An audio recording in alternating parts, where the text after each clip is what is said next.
कल्पना कीजिए कि एक इंसान ने ना वो सब कुछ हासिल कर लिया है जिसका उसने कभी सपना देखा था। एकदम परफेक्ट लाइफ है ना। बिल्कुल, मतलब एक बेहतरीन नौकरी है, सपनों का घर है, बैंक में अच्छा खासा बैलेंस है और एक आदर्श परिवार भी है। सब कुछ एकदम जिसे कहते हैं ना परफेक्ट है। हाँ, बाहर से देखने में तो यही लगता है। हाँ, बाहर से।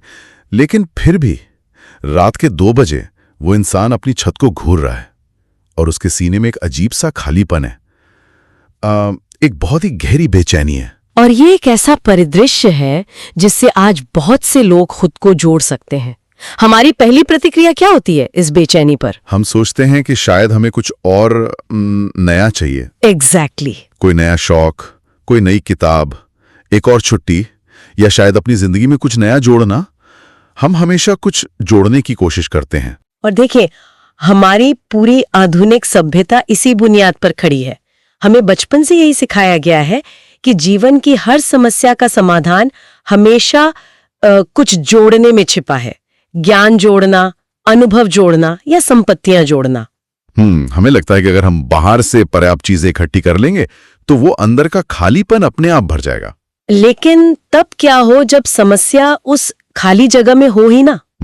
मतलब क्या हो अगर समस्या उस पूरी इमारत के ढांचे में ही हो जिसे हम इतनी मेहनत से खड़ा कर रहे हैं? अरे वाह, ये तो सोचने वाली बात है। हाँ, और आज की इस गहन चर्चा में हम कुछ बहुत ही दिलचस्प स्रोतों और दस्तावेजों की पड़ताल कर रहे हैं। बिल्कुल, आज का विषय है एपी फ्रेमवर्क, यानी आचार्य प्रशांत का दार्शनिक ढांचा।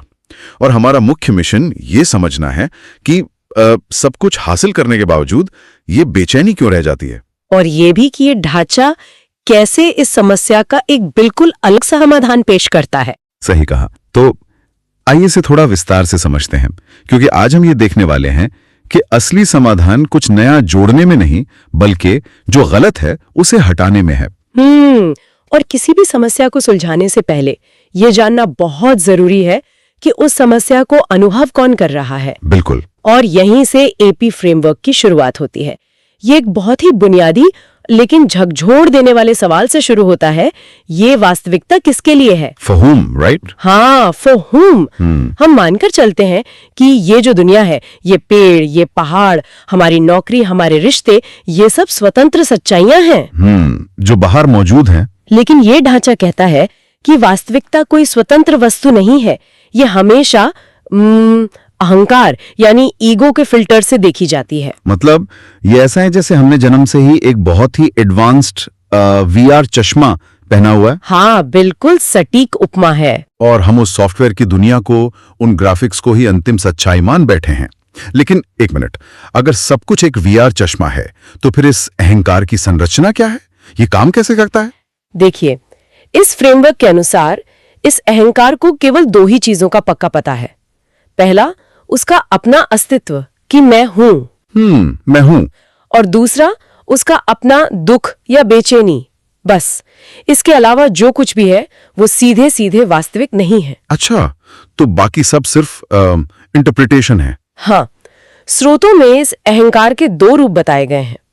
पहला है मनोवैज्ञानिक अहंकार, जो कहता है मैं मेरी कहानी हूं, मैं मेरे विचार और मेरी पहचान हूं, जो इस दुनिया को अर्थ देता है, राइट? बिल्कुल। और दूसरा है भौतिक अहंकार, जो कहता है मैं इस शरीर के भीतर हूं, ये दुनिया को आकार देता है। तो अगर हमारी पूरी दुनिया ही अहंकार का एक मायाजाल है, तो फिर हम असल सच्चाई तक कैसे पहुंच सकते हैं? मतलब अगर मैं खुद उस चश्मे को पहने हुए हूं, तो मैं ये कैसे जानूंगा कि मैं जो देख रहा हूं वो एक धोखा है? या जो सबसे आकर्षक बात है वो ये है कि अहंकार खुद ही इस खेल का खिलाड़ी है और खुद ही जज भी है। अरे बाप रे, ये तो बहुत खतरनाक स्थिति है ना?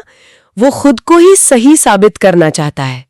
शरीर और ये दुनिया स्वतंत्र सत्य नहीं है, वे अहंकार के अनुभव का हिस्सा हैं। और क्योंकि जज खुद भ्रष्ट है, इसलिए वो लगातार खुद को ही धोखा देता रहता है। तो जब तक आप उसी जज से न्याय मांगते रहेंगे, आप सच्चाई तक नहीं पहुंच सकते। बिल्कुल सही। ठीक है, एक सेकंड, अगर अहंकार हमें धोखा दे रहा है तो क्या मैं अपने मन का उपयोग करके इस धोखे से बाहर आ सकता हूं? मन का उपयोग करके? हाँ, क्योंकि हम हमेशा सुनते हैं ना कि अपने मन को शांत करो या मेरा मन बहुत अशांत है, मुझे इसे काबू में करना है। क्या मन हमारा हथियार नहीं हो सकता? देखिए, ये एक बहुत ही आम धारणा है, लेकिन एपी फ्रेमवर्क इसे बिल्कुल नकार देता है। अच्छा। हाँ, इसके अनुसार मन केवल एक निर्दोष मशीन है। निर्दोष मशीन? बिल्कुल।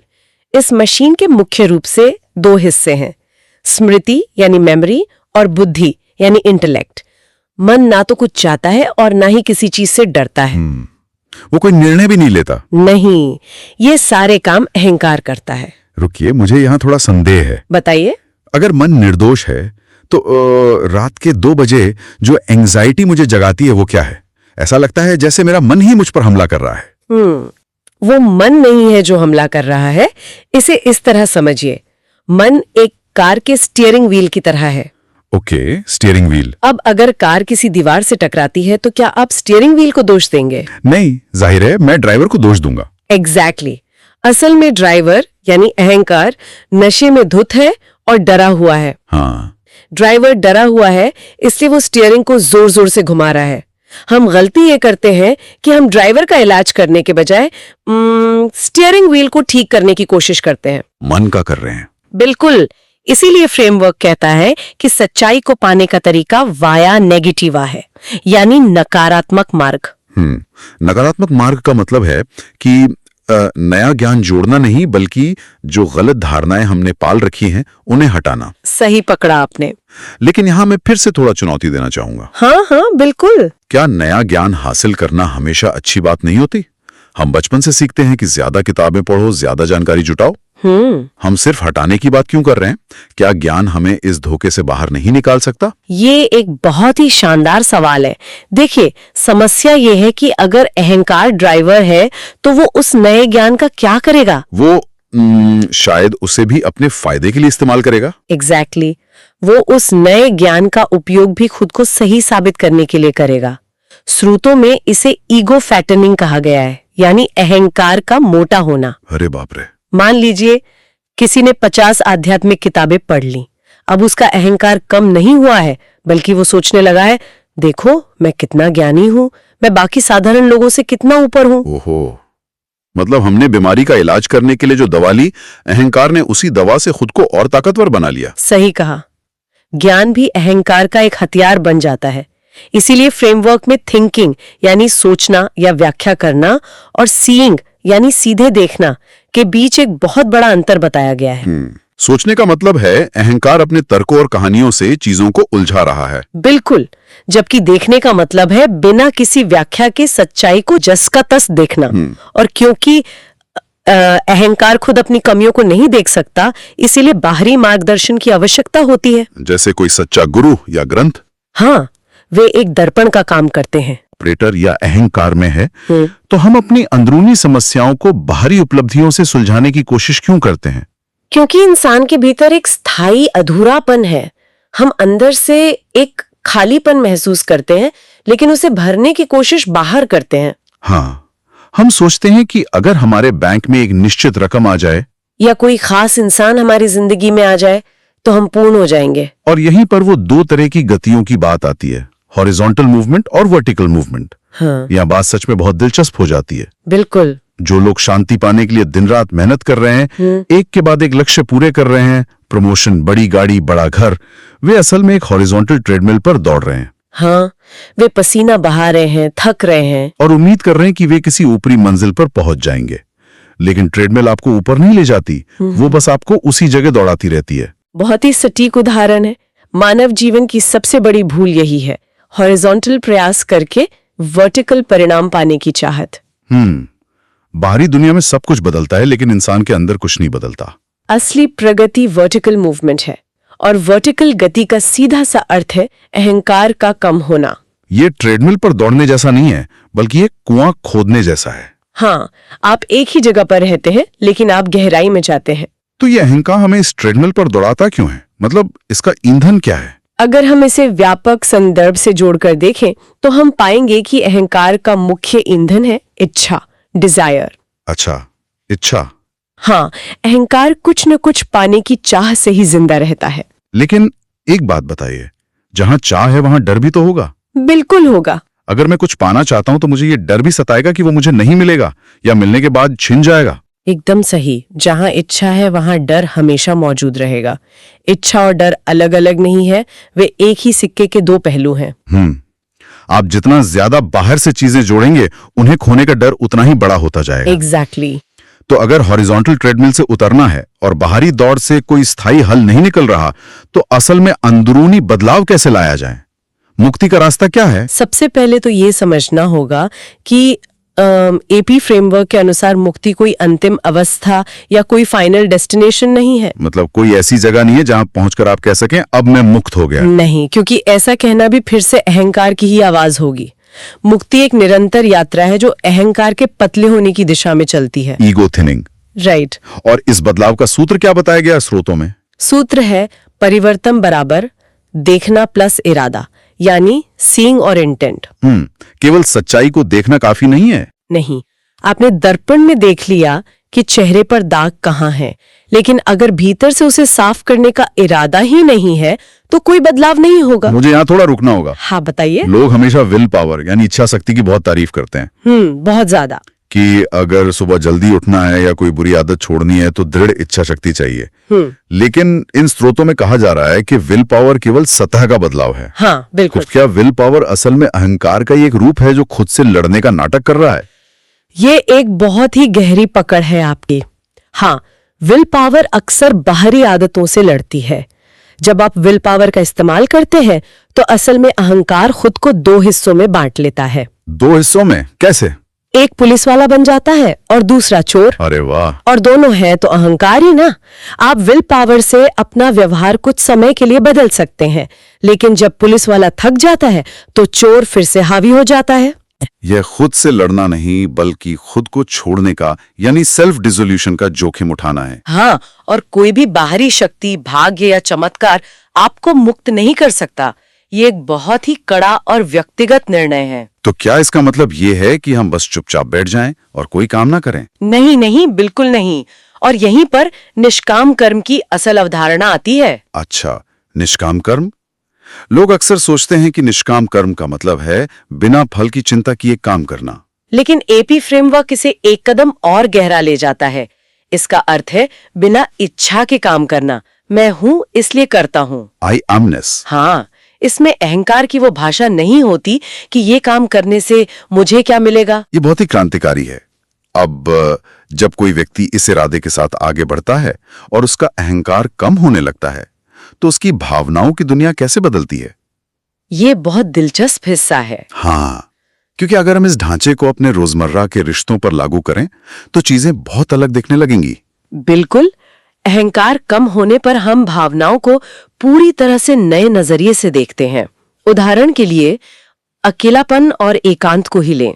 लोनलीनेस और अलोननेस, अक्सर हम इन्हें एक ही समझ लेते हैं। हाँ, अगर कोई अकेले बैठा है तो हम सोचते हैं कि वो उदास है। लेकिन इनमें जमीन आसमान का फर्क है। अकेलापन एक अभाव की स्थिति है। ये अहंकार की पुकार है कि मुझे कुछ चाहिए, मुझे किसी की कमी महसूस हो रही है। ये एक तरह की भूख है। बिल्कुल। जबकि एकांत एक पूर्णता का अनुभव है, जहां व्यक्ति कहता है मैं अपने आप में पूर्ण हूँ, मुझे किसी चीज या किसी व्यक्ति की कोई कमी नहीं है। ये तो बहुत शक्तिशाली विचार है। और जब हम दूसरों की मदद करते हैं, दया और करुणा के बारे में क्या?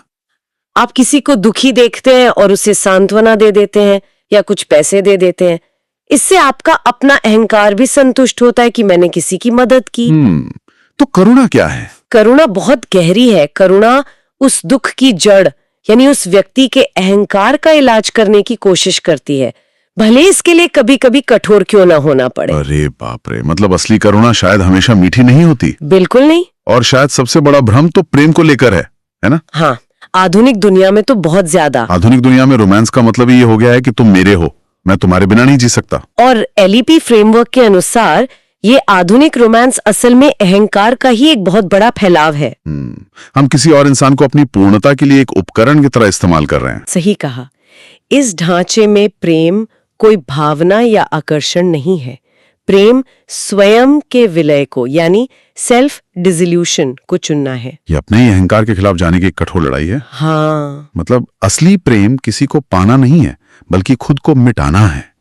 ये तो एक बहुत ही अलग पैमाना है। बहुत अलग। और इसी से जुड़ा है दुख या आघात, जिसे हम ट्रॉमा कहते हैं।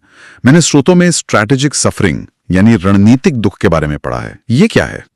ये अहंकार की सबसे चालाक चालों में से एक है। अच्छा। अक्सर अहंकार ध्यान खींचने के लिए, सहानुभूति पाने के लिए जानबूझकर दुख का नाटक करता है।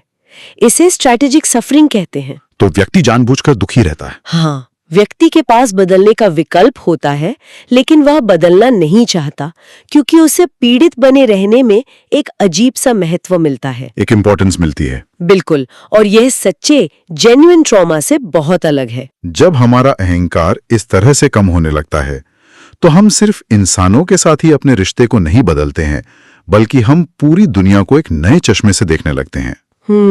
हम अपने इंसान होने के उस बौद्धिक अहंकार को, इंटेलेक्चुअल एरोगेंस को भी छोड़ देते हैं, और शायद यहीं से पशुओं के प्रति हमारी नैतिकता का सवाल आता है।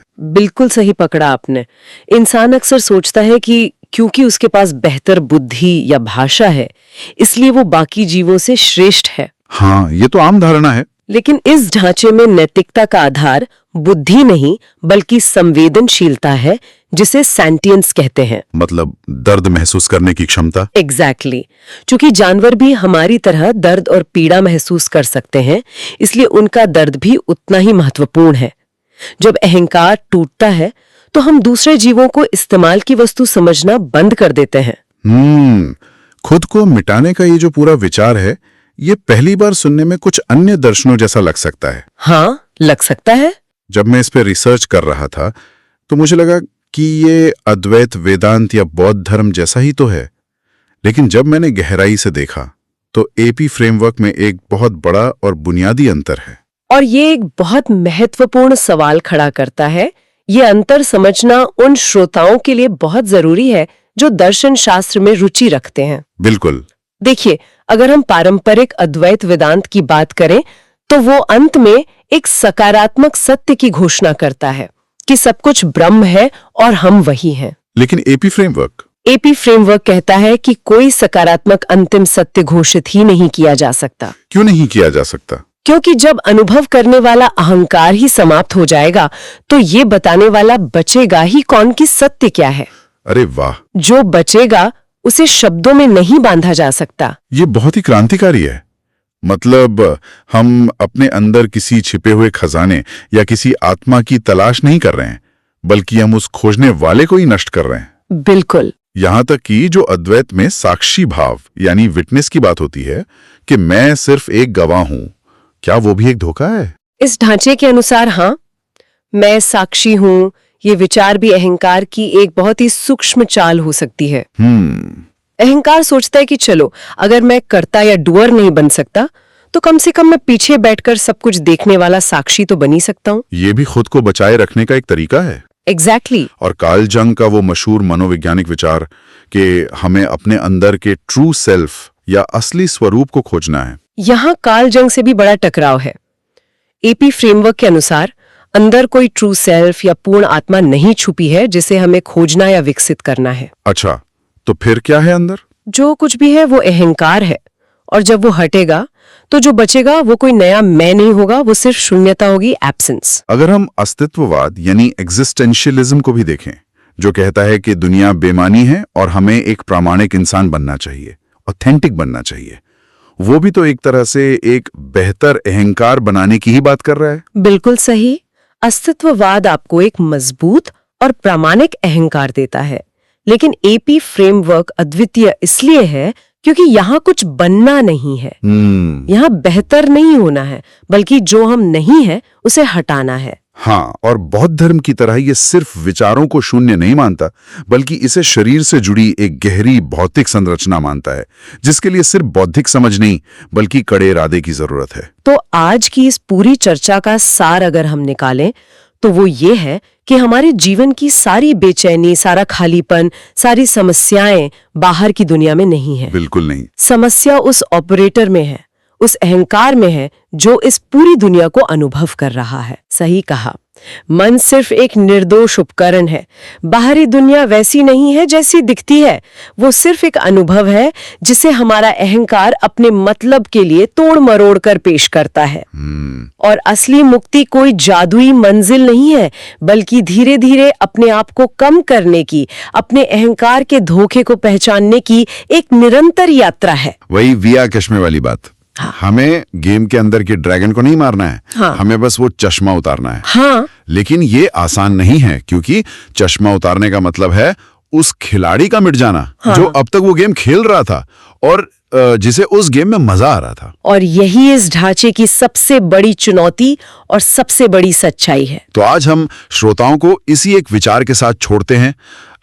अगर हमारी पूरी दुनिया, हमारे सारे लक्ष्य और यहां तक कि हमारी शांति पाने की इच्छा भी सिर्फ हमारे अहंकार की एक चाल है, तो अपना नाम और पहचान सीखने से पहले बचपन के उस गहरे सन्नाटे में हम असल में क्या थे। जब ज्ञान पाने की इच्छा भी मिट जाती है, तो शून्यता में पीछे क्या छूट जाता है? आप इस बारे में सोचेगा।